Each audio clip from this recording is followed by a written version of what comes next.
Welcome back to Just Talking. We have a great guest for us today, and that is filmmaker, director, David Shadrack Smith. David, nice to see you.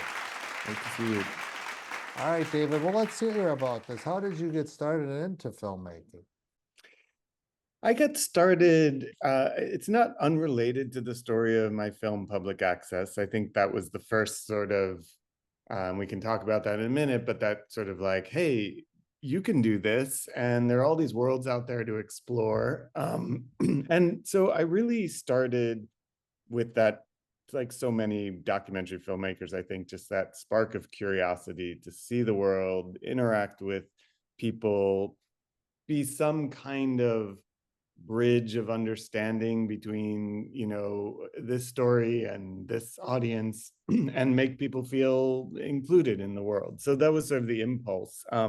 But I really started my career as a journalist. After college, I bought a one-way ticket to Beijing, and on the faint promise of a production assistant job at the ABC bureau in Beijing.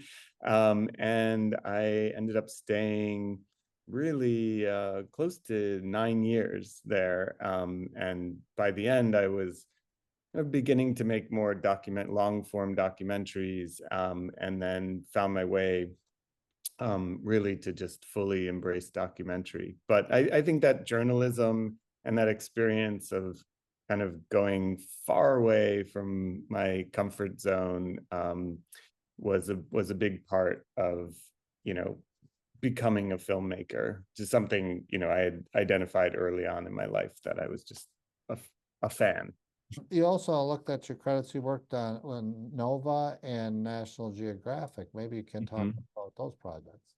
Sure, yeah. So actually, the reason I left Beijing and came back to the United States, and I'm from New York originally, was to take a staff position at National Geographic. At that time, they had a show called Explorer. It was kind of their flagship show, um, and it was before they had a channel.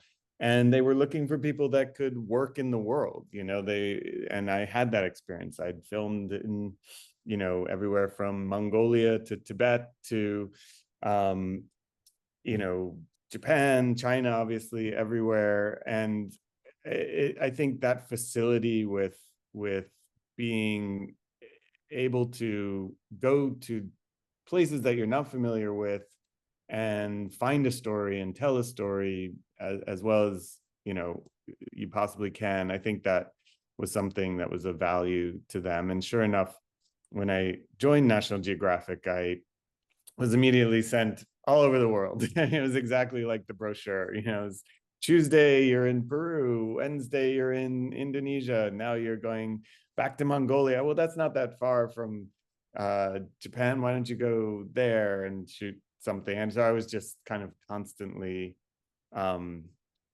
crisscrossing the world, and it was a wonderful time before kids and all these other responsibilities. When I finally did settle down and sort of say, well, I really should build my life here and my company.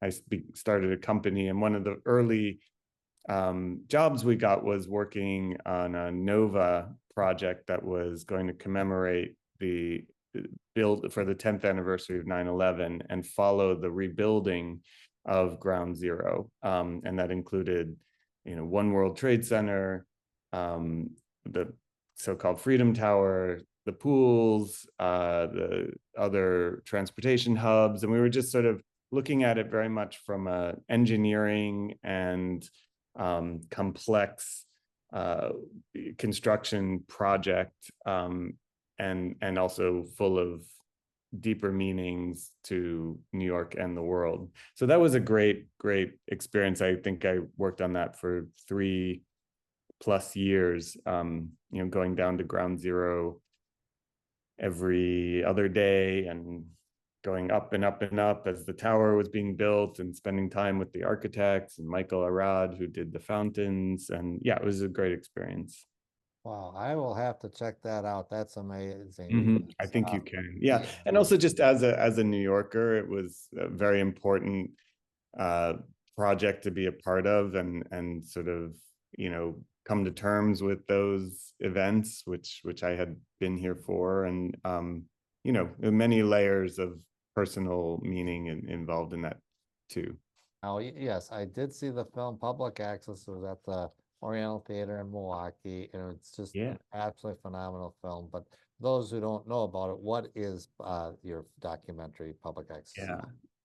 about? Thank you. Yeah, no, and by the way, I love that theater is incredible, true movie palace. And it was a great festival. So, it was great to bring public access to Milwaukee, and I'll get to that in a moment. But what our film is, public access, it is revisiting one of the earliest media experiments where it started in New York City, where there was a mandate when cable was being installed. The city mandated that there had to be at least one channel open to the public, free of charge, that anybody could use to do anything they wanted with no control, no money, first come, first serve. And excuse me, the idea was very idealistic. This was coming out of the 60s and the sort of civil rights movement, and we want to hear more voices. We want a democracy is better when everyone gets to be heard. And so this little kind of glitch in the system opened up, and suddenly, for the first time, people could come in and express themselves in whatever way they wanted. So it was, in a sense, kind of YouTube before YouTube, with some very critical differences. But very quickly it went into crazy town territory, especially in New York. And so it was really a radical and amazing experiment, and it was very challenging too, and in all the ways we still live in, around community standards, First Amendment, who's in control, who gets to say what is okay and what is not. Just very quickly on the Milwaukee side, what I love about public access, it started in New York, but it went all over the country, still exists. And it really was a reflection of every place. And in Wisconsin, there were shows that were incredibly different than what was going on in New York. One of which I had the chance to see, called Cooking with Bob. If you get a chance, look it up. It was just meat grilling for half an hour till it melted or exploded or whatever it did. So that felt very Wisconsin to me. So how did you get involved deciding to do this as a documentary? In the early days, did you Yeah. participate in public access, or how did you know about it? But when you says, you know what, I'm going to make a documentary about this. I discovered public access, like so many, as a kid in New York, and just in my case, it was at my grandmother's house where they had cable. We didn't have cable, but my grandmother did. And when they would go to bed, I would sneak into the library and just watch TV and kind of clicking through the dials. There were 3 channels, the major networks, and then these kind of new cable channels. But you just sort of stumbled on, and for me, it was channel C and then channel J, and things would come at you that you'd never seen before, fortune tellers, and there was Mrs. Mouth, which was one of my favorites, which was a man actually who was filmed his head upside down, but had painted, eyes on his chin, and just it was just this close up of this face talking in a falsetto, and shoving eggs and olives into his mouth, and it was just like, what am I looking at, and who are these people? And then, of course, the sort of late night, more explicit material was very attractive to a young teenager who, this is long before the internet. So that was pretty shocking. And then, of course, the call-in shows. So, it was fun to call and prank and be part of that kind of talking to your TV set. And so all of that was just completely new and wild, and left a deep, deep mark on me and anyone who ever saw it, which was pretty much everyone in New York. um, I never dared have a show myself. And it was years later, really around the kind of lockdown period, when I was thinking about archival projects, since it was very hard to go out and we didn't know when we would be able to go out and film shows again. And I was also watching my kids kind of go deeper and deeper into YouTube and social media, and it just sort of like dawned on me, it just like came in a flash. It's like, we've been here before. This happened before. I've seen this genre, if you will, of content creation and all of the complexities around that kind of town square idea. And so I just started digging and seeing, had anybody made a film about this? Could one make a film? Did the archive exist? And finding out that it was going to be difficult, but it could be done. And in the spirit of public access, I figured, why not? Let me try.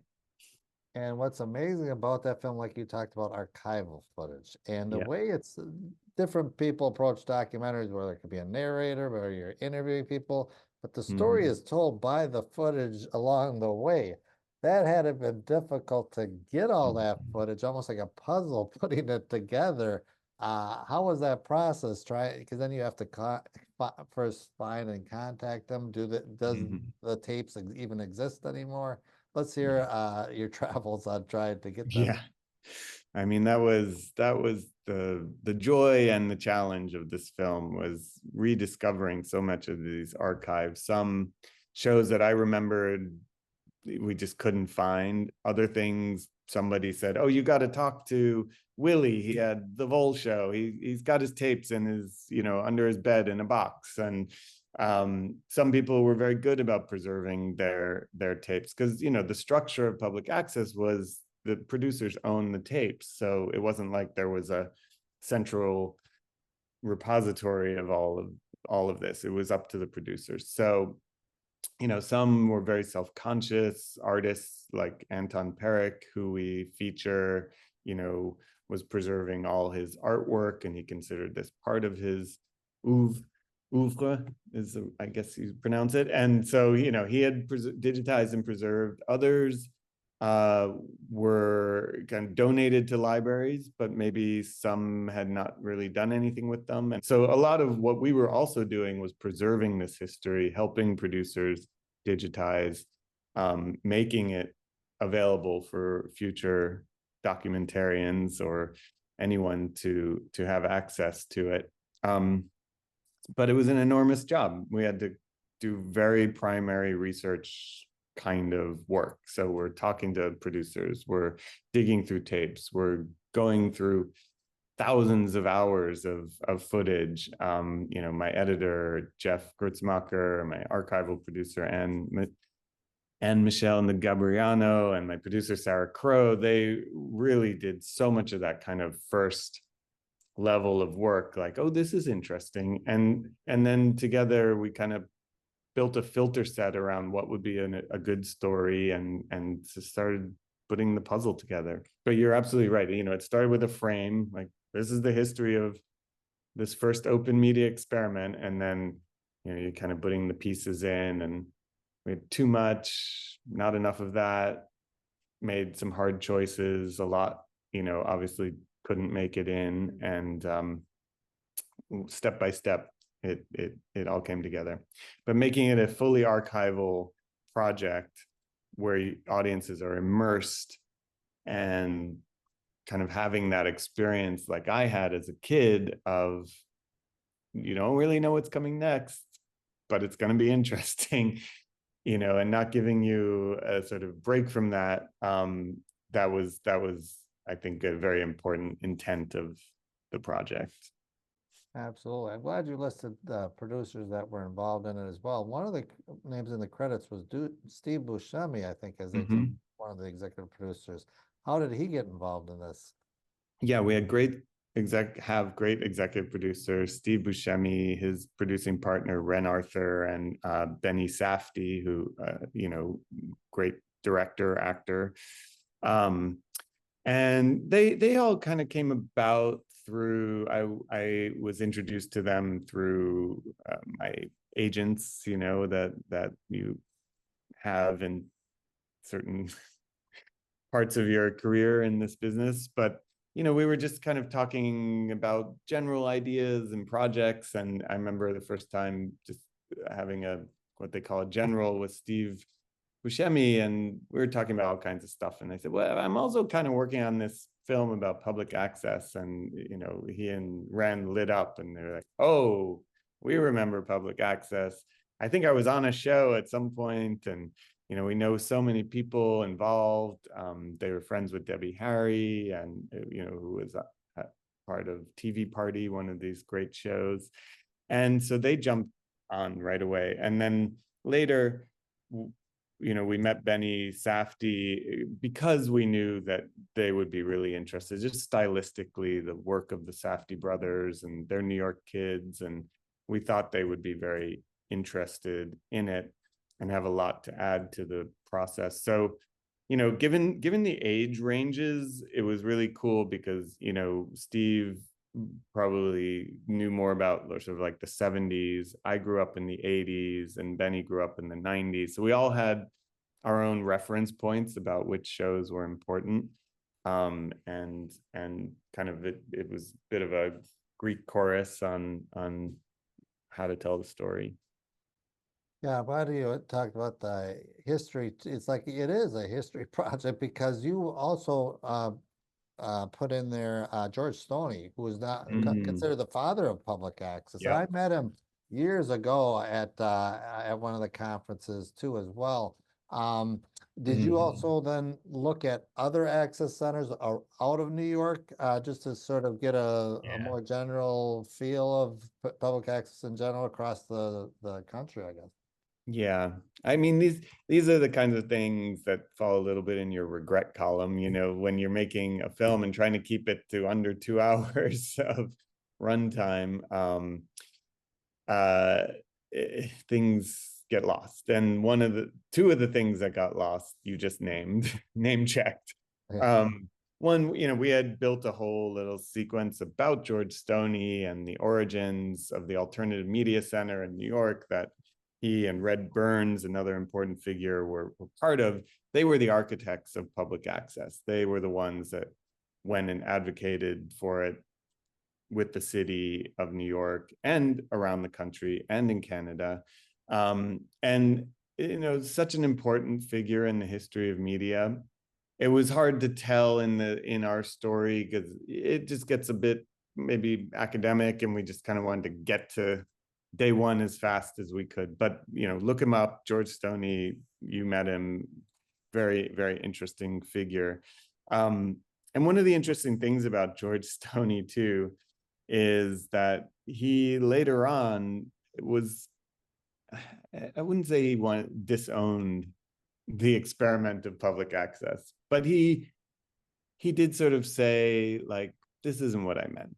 You know, when all of this kind of wild and punk and artists and crazy people were just taking full advantage of this open space, you know, I think he was an idealist and saw this as more of a place where community information could be shared, and you know, people could talk about things that really mattered to the community. I don't think he meant, you know, 14-year-old Jake Fogelnest sitting on his bed, you know, talking, playing the latest Beastie Boys music video or whatever. So it grew in its own unpredictable ways. I'm sure they imagined that was a possibility. But you know, that was New York, and you mentioned the rest of the country, and you know, I think public access, because of its local nature, it was made by the communities for communities. It reflected those places so well. And I think in many parts of the country, it was maybe a little truer to Stoney's vision of a real community, um, town square or public space. PTA meetings and church services and cool other wacky stuff too. I keep everywhere I travel now, somebody comes up to me with a show that they'd made, and talking to squirrels or cooking with Bob or just man on the street conversation. So it had to be all of those things, and we wanted to talk about the rest of the country too, and there wasn't enough space for that in our film. And me being a New Yorker and it starting in New York, it was just sort of like, okay, we need to create some rules here, or this thing is just gonna blossom out of control. But yeah, public access was vital everywhere, and probably still, I think New York still was the wildest. But every documentary sort of either has a message or what's your feelings, or what do you want the audience to take away from when they come out of the theater? Yeah, I mean, I think we started with a very, that spark of wanting to make this was that reflection on the time that we live in now, and the way these so-called open spaces like social media and YouTube are actually not so open, and free speech is under, I would say First Amendment is very much under pressure for many quadrants now, and it's so foundational to our society that I wanted to kind of let viewers reflect on the importance of having a space that is not only mandated. Take you back to a time when the government said, we're going to make this space available as a service, as almost like a utility to, or a public utility to anyone, and we're going to protect it from the forces that want to co-opt it or change it or shut it down. And those included corporations, those included different community groups that were outraged by what they saw, and these cases went all the way to the Supreme Court, and the Supreme Court protected the right for public access to not only exist, but to be a mandate, and also uncensored, basically uncensored space. So that feels a little bit like that was then, and where we are now, maybe it's not so clear. I think we all are living in the world where in one sense it's all public access, but in another sense it's very much mediated by algorithms and financial interests, what my producer and Marcel calls perverse incentives. So this idea that you're going to succeed now by being more extreme, or being something that is algorithmically fed to you. And I don't think the government and the courts are really there protecting these spaces so that they can be diverse and open and equal opportunity for all the communities and voices that want it. So that's kind of what I didn't want to give answers, but I wanted a reflection on like what is the difference between now and then. And to me, that difference, if I did have some takeaway, is sort of scale, right? It's like public access worked because it was local. Local media works, local radio, local newspapers, local television, community access television. It works because it's by and for the community. It's somewhat self-regulating in the sense that there's accountability within your community standards come into play. And it's vital. And I think as we've scaled to this sort of global media, and local media is being, I think, taken away little by little, or a lot by a lot, I think we're going to lose something there. So this was a reminder of an authentic, local, community-based kind of media that I think is maybe a model we could return to. Well, once again, I give this documentary 4 stars. I just think it's just a terrific documentary. I encourage everyone out there to go see this. Because it was so good, do you have any other projects that are in the works, or too early to tell, or anything I else? always thank you. Yeah, I always have many ideas. I'm right now working hardest on getting this film out to audiences so they can see it everywhere. And please follow our Instagram, publicaccess.movie, so that you can see updates on where the film is going to be and when we can come to theaters or in some kind of streaming capacity so we can share it with you. Well, thank you so much, David. This has just been an excellent conversation, and like I said, an excellent documentary you made as well. I encourage everyone out to check out and again follow the social media on this as well. And David, thanks so much for talking with us today.